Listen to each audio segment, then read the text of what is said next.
If you have lived long enough and spent some time on the internet, you must have heard about the supposedly achievements of feminism in Nigeria.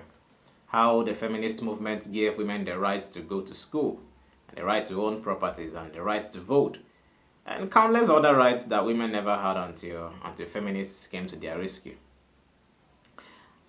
I want to set the record straight about the achievements of feminism in Nigeria and the position of women in our classical societies.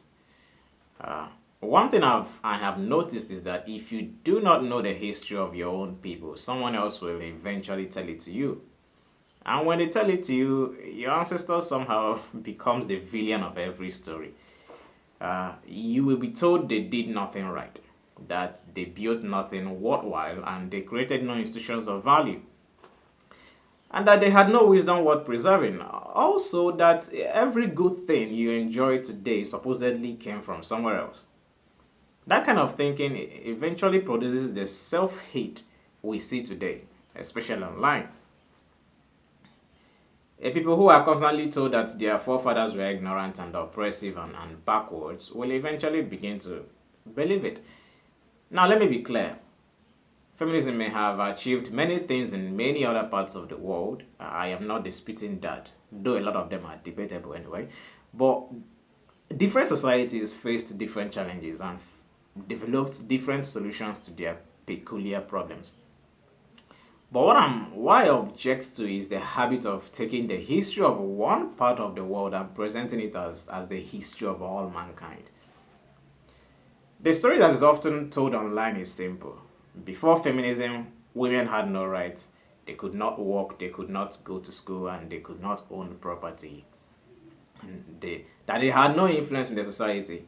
Then feminism arrived and changed everything. The problem is that this story falls apart the moment you compare it with the realities of many Nigerian societies. It doesn't take long to figure out that all these claims are false. Long before anyone in Nigeria ever heard the word feminism, women were farming. They were farmers, they were trading, they were acquiring knowledge and controlling markets and creating wealth. In fact, in many communities, women dominated entire sectors of commerce. They were not sitting at home waiting for permission to participate in economic life. Feminism also did not give Nigerian women the right to own money. This idea becomes even more difficult to defend when we remember that some of the most successful traders in pre-colonial Nigeria were women. For instance, your grandma and her grandma. So, what often happens is that people take the experiences of 19th century Europe and assume that the same conditions existed everywhere else. Then they project those experiences onto African societies without stopping to even ask whether the history was actually the same. One of the most popular talking points online is that women had no political voice until feminism secured voting rights for them. Where did you guys even get that idea from? The problem is that this argument assumes that voting is the only form of political participation that exists. Let's start with Nigeria itself. Before independence, a majority of Nigerians, both men and women, did not vote. Nigeria was under colonial rule, so political participation or political power was largely controlled by the colonial administration and a small circle of local elite class. People like Samuel Akinsanya and Herbert Macaulay, Henry Carr, and a few others. To add number to this, only about 0.025% of the total population were allowed to vote. And if we account for just men, only 0.1% of men voted. The average Nigerian man was not walking around enjoying full democratic rights while women sat on the sidelines. Most Nigerians had very little national political participation. When independence came in 1960, political rights expanded for Nigerians generally. So this was not the case of men having voting rights for centuries while women were denied them. It was just part of a broader transition from colonial rule to self-government. But there is an even bigger problem with the modern feminist argument. It assumes that if a society did not have ballot boxes and election campaigns, then nobody had political influence. That is a very modern way of looking at power, and quite frankly, ignorant and short sighted. In classical societies, in classical Nigerian societies particularly, like 2 to 300 years ago, influence was often exercised through local institutions, the family structures, and religious bodies, and community organizations. Political participation did not always look like the modern democracy, but that does not mean it did not exist. Take the Igbos for example. One of the most powerful institutions in many Igbo communities was and still is the Umuada. The authority of Umuada is recognized by the community. So while editing this video, I noticed a mistake in this article. It's claimed that the association of the Umuada comprises of the first daughters of each family called the other. Yes, it is true that the first daughters of each family is called the other, but the socio-political group Umuada is not just for the first daughter. It's for all daughters in the family and in the lineage and in the community. So they come together and form the Umuada group. So it's not just the first daughters, it's for all daughters, whether the first or the last. They could intervene in disputes, impose sanctions, and do a lot of other things, many of them genuinely annoying. And they are powerful enough to influence important community decisions. Now ask yourself a simple question. If women had no political voice, why did such an institution exist? Even more interesting, why don't men participate in the internal decision making of the Umuada? The answer is obvious. Because the institution belongs to the women. It is autonomous, it has its own authority and responsibilities. The men do not control it because it was never designed to be controlled by men. This practice is not unique to Igbos. Among the Yorubas also, women were represented through institutions like Iyalode. I don't know if I got that pronunciation correctly. A highly respected female leader who represented women's interests and often carried significant influence in political and economic affairs. In various parts of southern Nigeria, women had their own associations, market organizations, and leadership structures that gave them collective power within the society. And remember, I am not talking about modern southern Nigeria. I am talking about societies that existed 2 to 300 years ago. What many people fail to understand is that classical societies often distributed authorities differently from modern societies. In many Igbo communities, there were responsibilities for men, there were responsibilities for women, there were responsibilities for elders, and responsibilities for the youth. So society was not organized around the assumption that every group must perform the same exact function. Instead, each group had recognized duties and corresponding authority. Now, the problem with many modern interpretation of history is that we only recognize power when it looks like male power, and that is specifically a feminist problem. If women had their own institutions and their own leadership structures with their own responsibilities through which they influence the society, those roles are often dismissed as insignificant because they were not identical to the roles the men performed. Gender roles in pre-colonial Africa existed, but they were still flexible. It has become a modern day talking point also to assume that women were not allowed to cross the line or occupy positions outside the traditional expectations. But historical evidences state otherwise. Consider the famous female warriors of Dahomey. These women served as elite soldiers in one of the most formidable military forces in West Africa. Their existence alone demonstrates that traditional patriarchal societies were often far more flexible and complex than the modern stereotype suggests. The point is not that men and women occupied identical positions in classical societies. They did not. The point I'm trying to make is simply that political influence did not suddenly appear the day women received the ballots. Nor did female agency suddenly emerge when Western feminist ideas arrived in Africa. Long before imperialism, long before independence, and long before the modern feminist idea became part of Nigeria's public discourse. Women already possessed institutions through which they exercised authority and protected their interests and shaped the communities around them.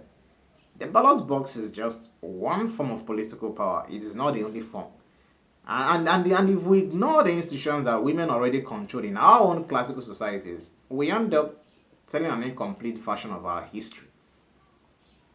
Another claim that is constantly repeated online is that women were denied education until feminism came and fought for their rights to go to school. Once again, this argument only works if you completely ignore the history of how Western education actually spread in many parts of Nigeria. First, let's remember that education did not begin when Europeans arrived. Before the first missionaries built a classroom in Nigeria, every Nigerian society already had systems for passing knowledge from one generation to another. Children, boys and girls, learned farming, trading, and traditional medicines and survival skills, especially mostly from their parents and communities. That form of education was different.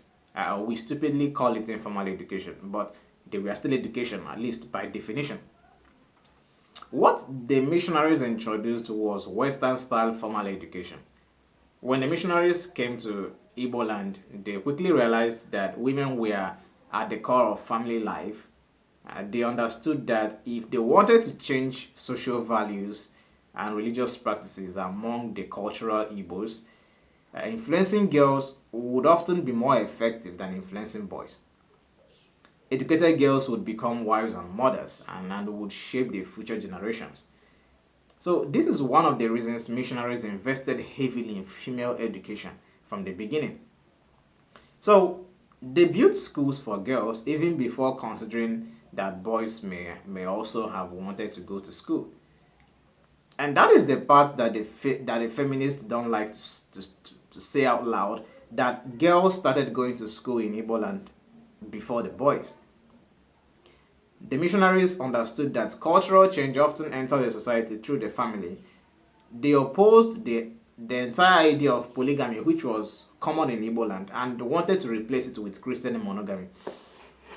They soon realized that marriage practices were not sustained by men alone. Women were important participants in the system.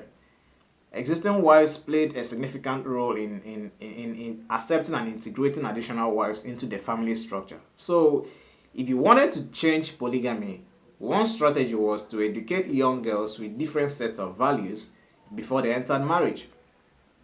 Whether one agrees with the missionary agenda or not, it is difficult to deny that female education became one of the tools through which the missionaries attempted to reshape family life in many communities. And it worked. At least we have evidence.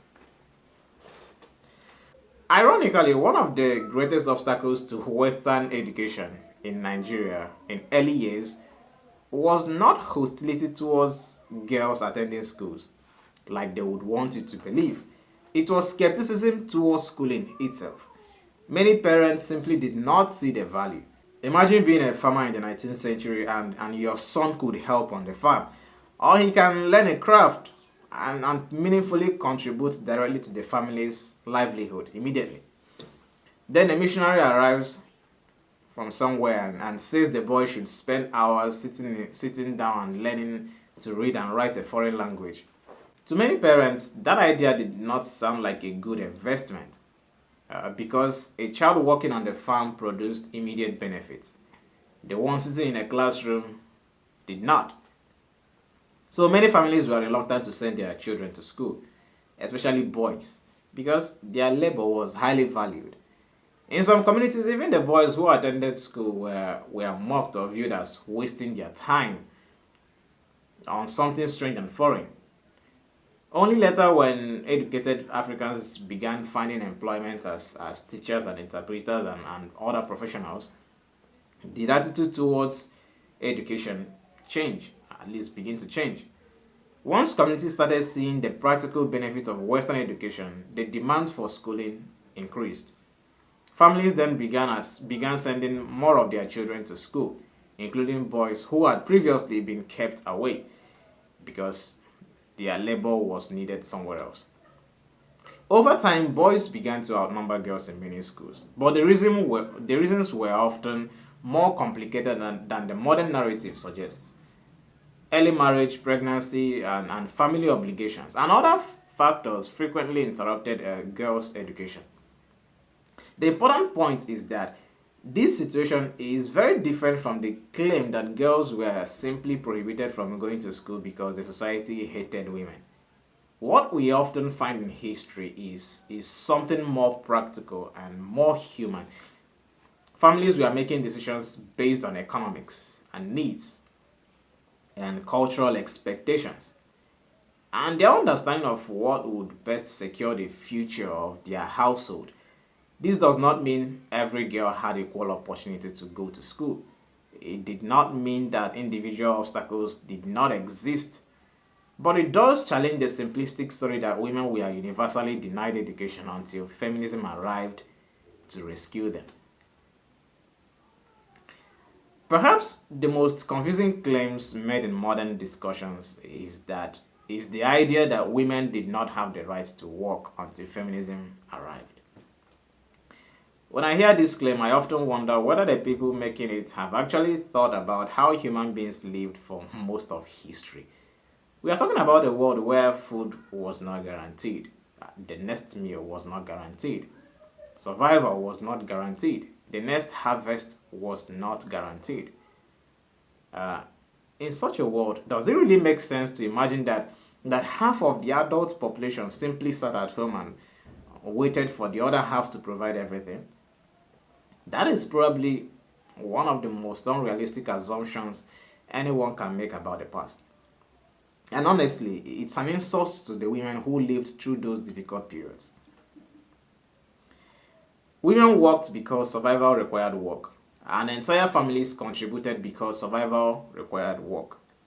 This was true in Nigeria and it was true in most parts of the world. In pre colonial Nigeria, women farmed, traded, and participated in countless economic activities. Entire commercial sectors were dominated by women. Some of the most successful traders in many Nigerian societies in that era were women. So when people say women were not allowed to work, one just have to ask, what exactly were these women doing all day? The idea that women somehow waited until modern feminism to become economically productive simply does not match historical reality. This crooked story or idea came from a particular period in European history. During the Victorian era and continuing into the early 20th century, yeah, especially among the middle and upper classes, a non-working wife became a status symbol. I mean, if a man earned enough money that his wife did not need to work outside the home, it was seen as evidence of wealth and prestige. But there is an important detail that feminists often ignore. This lifestyle was never the experience of most women. Working class women and poorer women continued to work because they couldn't afford not to. The image of the permanently non-working wife was largely associated with those who could afford such a lifestyle. And in many ways, not working was luxury, except that today they have succeeded in telling women that it's oppression. The image of the 19th century non-working wife became culturally influential for generations. People sometimes project it backwards onto all women throughout history, as if female economic activity suddenly began in the 20th century. It did not. Even in the First and Second World War, which are often presented as moments when women entered the workforce, those periods actually demonstrated something quite different. Yeah, women simply stepped into many industrial and professional roles previously dominated by men because millions of men were away fighting and killing themselves. What changed was not the existence of female labor, it's the type of labor and the sector in which it occurred. This is why I reject the claim that feminism gave women the right to work. Women did not need feminism to discover work. Their mothers worked and their grandmothers worked. Women have been contributing to the survival and prosperity of their families for as long as human societies have existed. The easiest feminist claim to challenge is the idea that women were historically prohibited from owning money and property. When you actually stop and think about it, the claim begins to fall apart almost immediately. Consider the nature of classical societies. Most people were not living in modern cash economies. Human needs were relatively simple: food, shelter, land, water, medicine, and community. Many of these needs were met directly through farming and hunting and family networks or communal cooperation. Trade certainly existed and money existed in various forms, but a large portion of economic activity happened through exchange of labor and livestock and other goods. In other words, trade by barter. In such a society, money was often less common than it is today. So the question becomes simple. Why would a society where money itself was relatively scarce suddenly decide that women specifically could not own it? The claim makes little practical sense. In fact, if we look at many pre-colonial Nigerian societies, women were deeply involved in parts of the economy where money and exchange were most visible. Among the Igbo, for example, men were predominantly associated with farming, while women played major roles in local and regional trade. Markets across many parts of southeastern Nigeria were heavily influenced by women. Women bought goods and sold goods, negotiated prices, and built commercial networks. Now think about that for a moment. How does a trader operate without controlling money? The idea simply does not fit the realities of how commerce works. This is why I sometimes wonder whether people have actually thought through some of the claims they repeat online. If women were not allowed to own money, when exactly did that change, and which law abolished the restriction? The reason these questions are difficult to answer is because the story being told is often imported from entirely different historical experiences. In many Nigerian societies, women were already active economic actors, long before modern feminist movement emerged. The same applies to property. Many people speak as though property ownership by women was completely unknown before modern feminism. Across different Nigerian societies, women could acquire wealth and inherit property. Among the Yorubas, women could own property and engage extensively in commerce. Among the Igbos, women could also own personal properties, own land through various customary arrangements, and inherit assets. Were these systems identical to the modern property laws? Of course not. Were they always perfectly equal? No. Nobody expects it to be. But neither do they support the simplistic narrative that women were universally forbidden from owning properties before feminism arrived. Modern commentators take contemporary concepts of ownership and project them backwards onto societies that organized property ownership differently for everyone, not just women. Many people imagine oppression as something that could simply be imposed indefinitely on half of the entire population without resistance or social consequences. But societies are not that simple. Classical societies were survival systems. Every custom and institutions and roles evolved within the context of keeping the community alive. Men and women both carried responsibilities because survival of the group depended on both. This does not mean every custom was perfect. It does not mean every tradition should be preserved. It does not also mean every arrangement was equally beneficial to everyone. But what it does mean is that we should and must be careful about assuming that our ancestors were irrational people who spent centuries preventing productive members of the society from thriving. The existence of successful female traders and merchants throughout Nigerian history suggests otherwise and proves that long before the Seneca Falls Convention, that long before the suffragette movement, and long before modern feminism became a global thing, women in many Nigerian societies were already participating in commerce and accumulating wealth and managing businesses and exercising their influence. That reality deserves to be acknowledged too. And if we are going to talk about history, then we should tell the whole story, not just the part that supports an ideological narrative. Alright, thanks for watching. If you think I made a mistake in any of my claims or my positions in the argument, you can always drop it in the comment section. I'm open to changing my opinion. While you do that, see you in the next video.